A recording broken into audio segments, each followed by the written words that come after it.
చేస్తుంటే దేవుడు వచ్చాడు. దేవుడు వస్తే ఆవిడ పైకి కిందకి చూస్తుందంట దేవుడిని. దేవుడికి తప్పలేదు, ఆయనకి ఆయనే సెల్ఫ్ ఇంట్రడక్షన్ ఇచ్చుకున్నాడు.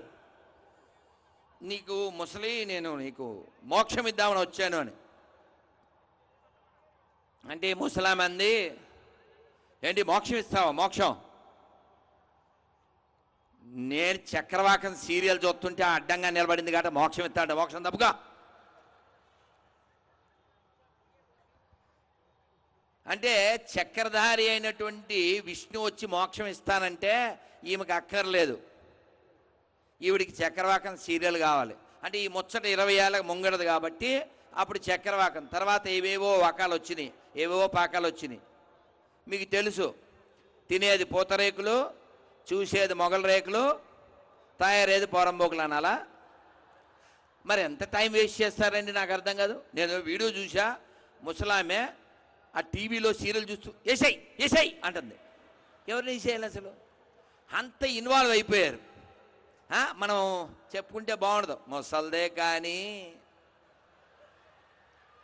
అనాలనిపిస్తుంది, చెప్పాలనిపిస్తుంది, కోపం వస్తుంది ఒక్కోసారి. తెలంగాణ ఎక్స్ప్రెస్ పొద్దుగాల ఎక్కి మేము మధుర బృందావనం పోవాలి, ఎక్కాం. సో ఎక్కితే నా సీట్ ఎదురుగా వాళ్ళు చాలా హైలీ ఎడ్యుకేటెడ్, ఆవిడకి 69, ఆయనకేమో ఒక 70+. నేను లేచి సూర్యుడికి నమస్కారం చేసుకుందామని సీట్లోంచి లేస్తుంటే ఆమె సెల్ చూస్తుంది. ఏం చూడొచ్చు అంటారు? ఒక 70 ఇంచుమించుగా ఉండే ముసలామె సెల్ ఫోన్లో ఏం చూడొచ్చు అంటారు? ఏ రామాయణమో, మహాభారతమో, ఏ ప్రవచనమో, ఏ నర్తనశాలో, ఏ భూకైలాసో, ఇవి చూడాలి కదా. మరి ఏం చూస్తున్నది? మీరు చెబితే నవ్వుతారు కానీ ముసల్దే కానీ సబ్జీ తిని పబ్జీ ఆడుతుందండి. ఇంతకంటే ఏం చెప్పను నేను, ఎందుకంటే ఏం చెప్పను, చాలా కోపం వచ్చింది నాకు. ఏం చేస్తున్నారు మీరన్న అంటే ఆ మంది ఆగ్ర దాకా పోతున్నాం, ఆగ్రహించకండి, టైం పాస్కి అంది. నేనేమన్నాను తెలుసా? ఏంది టైం పాసా? ముసలి నీకు అసలు టైం లేదు, త్వరలో పాస్ అయిపోతావు. మీకు అర్థమైందా? కాబట్టి మనం అందరం కూడా త్వరలో పాస్ అయిపోతాం. ఇప్పుడు చూడండి, మన యాంకర్ ఏం పేరు నాన్న? నీ పేరు పురుషోత్తమ పొడగంటిమయ్య.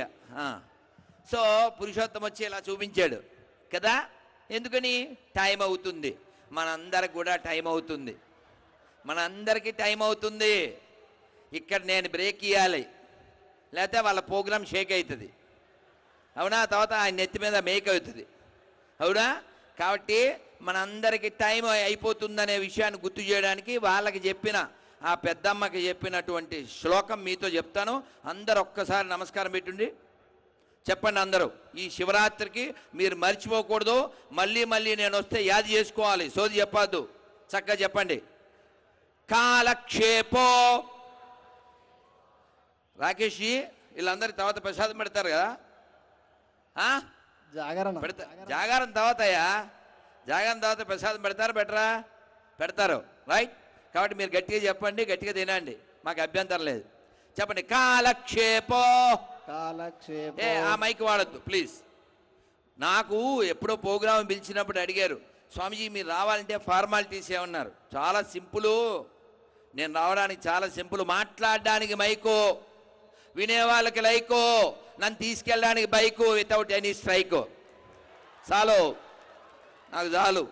అందుకని మీరంతా గట్టిగా చెప్పన్నారు. రెండో మైక్ వద్దు, గట్టిగా. కాలక్షేపో న కర్తవ్యం క్షీణమాయుర్ దినే దినే యమస్య కరుణా నాస్తి ధర్మస్య త్వరితగతి. ఏందో ఇది సంస్కృతంలో ఉంది, మాకు ఎట్లా అర్థమది? అర్థం చెప్తా. దీని అర్థం ఏమిటంటే, మనం టైం వేస్ట్ చేయకూడదు. మనకి ఎప్పుడైనా టైం దొరికితే వాడికి ఫోన్ చేసి హాయ్ బ్రో అంటుంటాం, వాడు ఐబ్రో సెగరేసి హాయ్ బ్రో అంటుంటాడు. అసలు మనం ఎందుకు ఫోన్ చేసేవారు అంటే ఊరికే ఊరికే అన్నోడిని అసలు ఊరి మధ్యలో ఊరేయాలి. ఊరికే ఏందిరా మాలాంటి వాళ్ళు టైం లేక చస్తుంటే. మీరు ఒకసారి చూడండి, నా ఫోన్ ఎప్పుడు చూడు సైలెంట్, ఎందుకంటే నేను ఫుల్ వైలెంట్, ఇది నో వైబ్రెంట్ ఈవెన్. సో మస్తుగా దీని నిండా నాకు మిస్డ్ కాల్స్ ఉంటే నేను వాటికి ఆన్సర్ చెప్పలేదు, వీడు ఊరికే ఫోన్ చేస్తాడు. అందుకే పని లేనోడని వాడికి పేరు పెడతాను. మరి ఏం చేయాలా? సో కాబట్టి మనం టైం వేస్ట్ చేయొద్దని చెప్తున్నారు శాస్త్రకారులు. కాలక్షేపో న కర్తవ్యం క్షీణమాయు దినే దినే. రోజు ఆయుధ్యాయం కొంచెం కొంచెం గడిచిపోతుంది. మనం అనుకుంటాం రంగులు వేసుకోవచ్చు, ఏదో మంచి బట్టలు వేసుకోవచ్చు, మనం మోసం చేసుకోవచ్చు, లోకాన్ని మోసం చేయొచ్చు. కానీ యమస్య కరుణా నాస్తి, యముడికి దయ లేదండి. యముడు వచ్చేస్తాడు. అలా వచ్చాడు ఒక ఇంటికి, టైం అయిపోయింది, యముడికి అది చెప్పి శివుడి దగ్గరికి వెళ్ళిపోదాం. సో యముడు వచ్చాడు, వాడు రాగానే వాడు అడిగాడు, మా ఇంటికి ఎందుకు వచ్చావన్నాడు. ఒరే నీదే ఉందిరా, లిస్ట్లో ఫస్ట్ నీ పేరే ఉంది అన్నాడు. అంటే వాడు అన్నాడు, సరే ఎట్లా వచ్చారు కదా, మా ఇంట్లో బూస్ట్ తాగి టేస్ట్ చేసి వెళ్ళిపోండి అన్నాడు. వీడు వేస్ట్ కూడా ఆ బూస్ట్లో ఏదో కలిపాడు. ఏం కలిపాడు? మత్తు మందు కలిపాడు. సో యముడు తాగేసి చక్కగా 4-5 గంటలు నిద్రపోయి లేచి, ఆహా I want to do a favour to you అన్నాడు. ఏంటి సార్ అన్నాడు. ఆయన అన్నాడు, ఇవాళ లిస్టు కింద నుంచి మొదలు పెడదాం అనుకుంటున్నా అన్నాడు. ఈ ఎదవ ఆయన పడుకున్నప్పుడు పేరు పైన కొట్టి కింద రాశాడు. తీరిందా? బాగా తీరిందా కదా? కాన్తో గేమ్స్ ఆడచ్చు, యముడితో గేమ్స్ ఆడకూడదు. శాల్తీ. కాబట్టి మనకు కూడా ఆఖరిలో చెప్పారు, యమస్య కరుణా నాస్తి ధర్మస్యోత్తర జగతి. కాబట్టి మనం అందరం కూడా భగవంతుని పొందడానికి ఈ దేహం ఇవ్వబడింది. యముడి దగ్గర అవ్వడానికి కాదు, శివుడికి దగ్గర అవ్వడానికి. మనకి ఇచ్చినటువంటి దేహాన్ని మోహం లేకుండా, అహం లేకుండా భగవంతుడికి దాసోహం అని ఆనందంగా గడుపుదాం, సంతోషంగా గడుపుదాం. ఇక్కడ మనం గెస్ట్గా వచ్చాం, బెస్ట్గా ఏమన్నా చేసి ఇది డస్ట్లో కలిసిపోయే లోపల జస్టిఫికేషన్ చేసి వెళ్ళిపోదాం. ఓం నమః శివాయ, హర హర హర హర, జై శ్రీరామ్, జై శ్రీరామ్, జై శ్రీరామ్, ఓం నమః శివాయ, ఓం నమః శివాయ. చాలా చాలా సంతోషం. మరొకసారి ఓరుగల్లు ప్రజలకి, మీ యొక్క పౌరుష ప్రతాపాలకి అందరికీ ధన్యవాదాలతో, నమస్కారాలతో, దీవెనలతో. అలాగే ఇంకా చాలామంది పెద్దలు వచ్చారు. ఆర్పి పట్నాయక్ గారు కావచ్చు, మన నల్గొండ గద్దర్ గారు కావచ్చు.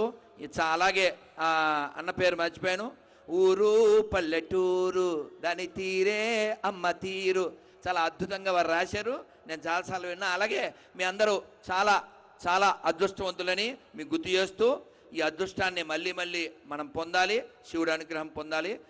శ్రీ శ్రీ ఉమామహేశ్వర స్వామికి, శ్రీశైల మల్లికార్జున స్వామికి, శ్రీ రాజరాజేశ్వర స్వామికి. ఓం నమః శివాయ. ఓం నమః శివాయ. ధన్యవాదాలు.